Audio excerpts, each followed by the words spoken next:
Hi guys, and welcome to my February favourites. Now, can't quite believe January and February have gone already, it's just crazy. And I can't believe my last video was my January favourites. I did record one in between and I uploaded it to my laptop and my iMovie crashed and I lost the video and I deleted it from everywhere. So, and it took me ages and it was just a complete hassle. So I ended up just not refilming it. This last month has been quite a difficult one for me. I'm not going to go into why on camera, but I have written about it on my blog and I'll link the blog post below just in case you want to go and have a look. But you're here to see my February favourites. So I don't have that many because I haven't actually been wearing much makeup in the last month. So, but I do have some new favourites as well as some old ones, so I'm just going to jump right in.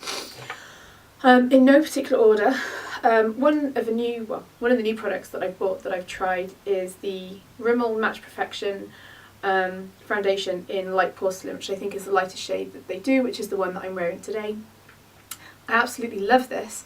It stays matte for a long time and doesn't sort of go too shiny. It's nice and pale, so it's the right colour for me, which is just lovely.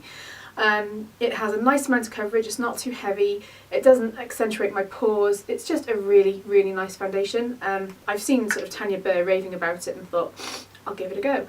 And I haven't been disappointed, I've really, really, really loved it. So that has wiggled its way into my favourites this month. Another one that has been in my favourites quite a few times is my Japonesque Velvet Touch Finishing Powder, which I absolutely love. It's in shade 1, which is basically a translucent shade. It's not going to add any colour or anything, so you can see it's really pale, but it does set your foundation absolutely beautifully. Again, it sort of mattifies, keeps you nice and shine free, and really helps set the foundation as well. Really good, absolutely love it. It's been in my favourites for a while now. Just like this product, which going onto my brows is my HD Brow Palette in the shade Foxy. This is the shadows here. The one that I've been using mostly is this one here. My eyebrows have been really unruly for the last few weeks. They really need to be done, but I'm finding it really hard to fill them in with pencil or powder just because they are so unruly, they just look messy. So, with Benefit's Brow Arch March that they're doing, I'm going to book in and get them done. And just get them done properly so they're all nice and tidy and not crazy and everywhere and in all sorts of directions and all sorts of lengths. It's just driving me crazy.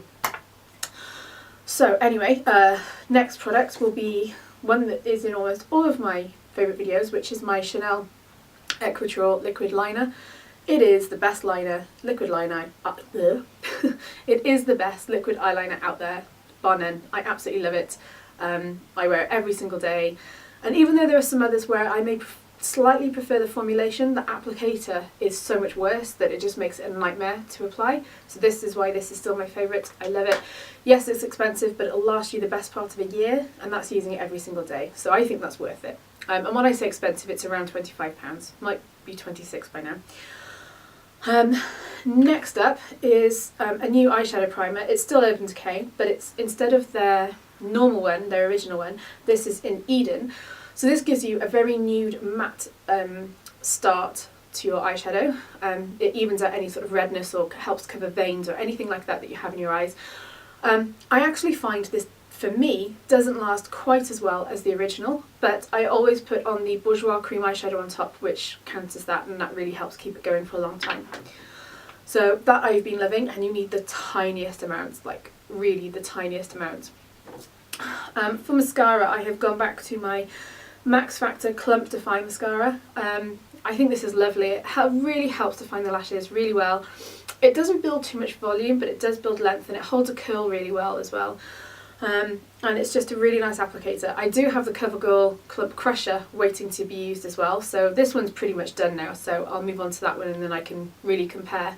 But I mean, for the high street this is expensive. This is like £11 I think, but I think it's worth it because it's a really good mascara and it shows up some high-end mascaras as well and lots of high street mascaras, so I really, really like it. Next up is an old favourite which has made an appearance, which is my Burt's Bees Tinted Lip Balm in Pink Blossom. Now I've been keeping this by the side of the bed and putting this on before I go to sleep because my lips have just been so dry through this winter, and this has really helped to stop my lips chapping and sort of peeling, just being horrible. I'm still getting a tiny bit of that, but way better than it was. And this just means when I wake up in the morning my lips feel all lovely and soft, so that has kind of worked its way back into my favourites again. Then we have 3 products which have been new to me over the last few weeks. So the first one is a skincare one, which is by Origins, and it's their Drink Up Intensive Overnight Face Mask. This is amazing. It smells like a fruit salad. I love it. It really, really, really does hydrate your skin. It's full of natural products. It's really, really, really good. I have been using this probably about twice a week, and my skin, other than a little bit of dry skin I've had the last couple of days on my forehead, my skin has been in the best condition it's ever been in, I think, to be honest. I've got a whole new skincare routine which I'll be sharing with you on my blog probably. And this will be featuring in it as amongst other new things that I've been trying as well, which have just worked amazingly on my skin. So next up is something from Sephora I've picked up, Sephora in France, which is a blusher in Healthy Rose, which is number 9, and I'm wearing this today. I absolutely adore this blusher. I'm a fan of kind of the firmer blushes, not the ones where you touch your brush on it and you've got so much product on there already that you're going to look like a clown.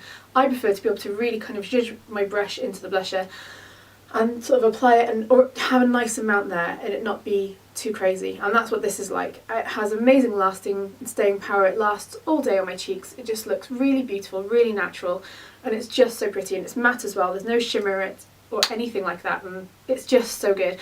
I forget how much it was, but it wasn't expensive. I think it was around £6 or £8 or something like that. But again, I can't remember because I was in France and I didn't really look at the prices. I just went, I want that. So anyway, so I picked this up. Then I only have one more favourite left, which is a very special favourite, and that is my Urban Decay Naked 3 palette. So I went to an Urban Decay event, when was it? Probably about 3 or 4 weeks ago. And it was for them to promote the Naked 3 palette, and when I was there I couldn't help myself, I had to pick it up.